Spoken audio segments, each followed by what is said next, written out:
I promised yesterday that I was going to deal with very important topics, very important truths, things that I've been thinking about for years, or at least months, and things that you might want to think about.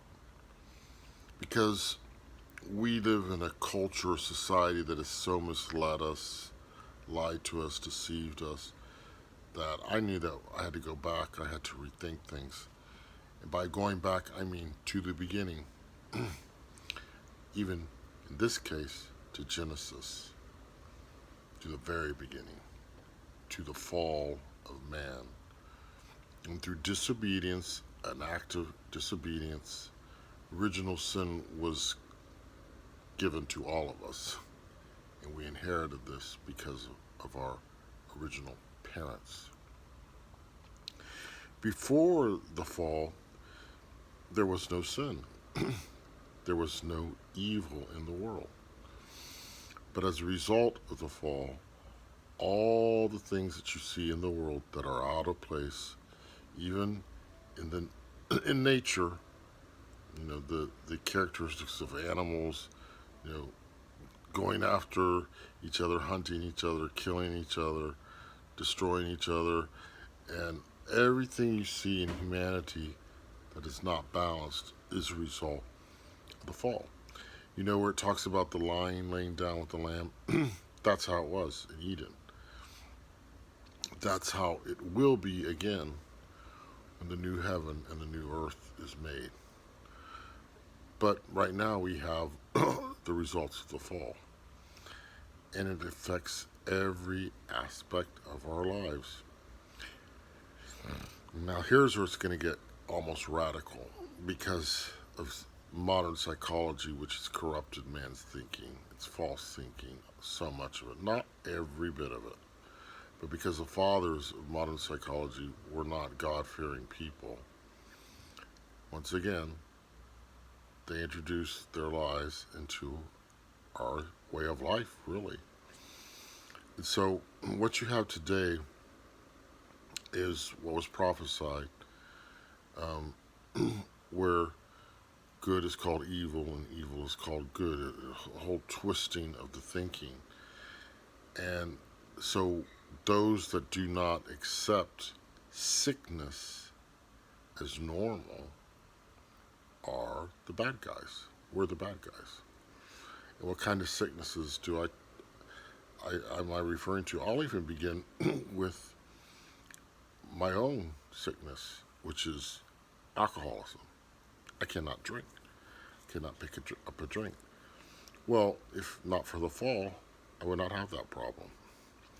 But because of the fall, because I'm a sinful man, I have to stay away from alcohol. I can't touch it. They call it a disease. I call it an aberration. I call it, once again, a result of the fall. And it can be healed through grace. Everything can. That's where I'm going to sound radical. Every abnormalcy that people are trying to call normal, homosexuality, they call transgenderism, multiple genders that's made up. There's only two, male and female. We know that. Anger management, all these things, um, addictive behavior, all these things have group therapy and all secular though. It's not based on anything divine. What we're talking about again are demons. Demons working in men, causing them to sin, causing them guiding them towards disordered behavior. It's all disordered. But even domestic abuse, abuse in families, goes back just generations, dysfunction in families, all sicknesses, all a result of the fall, all a result of sin, all traced to the actions, behavior of demons working in our lives. How many times did our Lord drive out demons? And the apostles, the disciples, went around driving out demons because they're real. At least then they recognized it. Now we cloak it and pretend, put people away in institutions, send them to therapists, to psychiatrists. I remember going to psychiatrists when I lived in Australia. One was high, very, very well off. I remember his office was luxurious. They get paid lots of money. For what? Well, what you really need is an exorcist. Okay?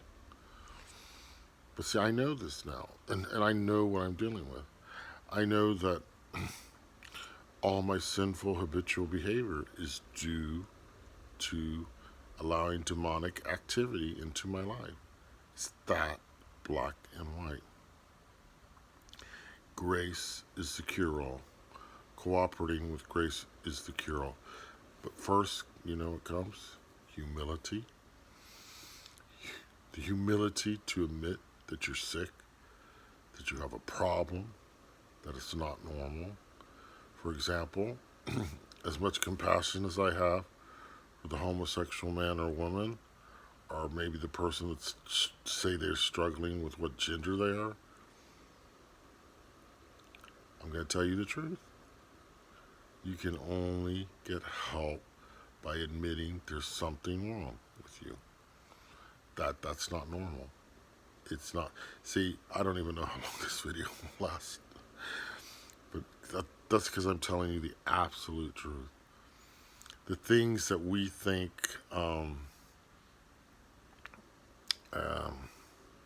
me rephrase that. What we know to be disordered, society accepts as normal. And that's one huge reason why they're going to come against us, or they already are coming against us. Why I wonder how long this video will last. Because I'm telling you the truth. It's not normal. It's not acceptable to God. But it can be healed.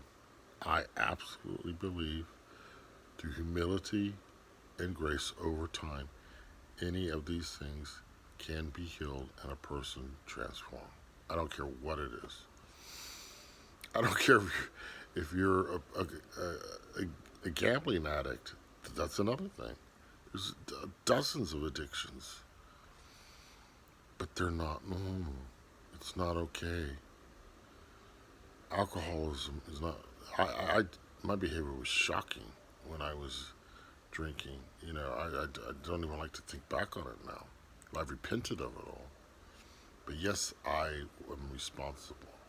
So that's the other thing, taking responsibility for our illness, for our, whatever you want to call it, for our sinful behavior. Let's get to the bottom line. That's what it is. So, to simplify it, to sum it all up, it all goes back to the fall. It all goes back to sin. Every bit of it. It's all about demons, allowing demons working in our lives. If we allow grace, the light, to work in our lives, as I have personally experienced, there is transformation. There is real change. There is real healing. And what was abnormal can be made normal because it's changed. Pretty basic stuff, but the world rejects that. But we know better. And so that's what I promised you, the truth and nothing but the truth.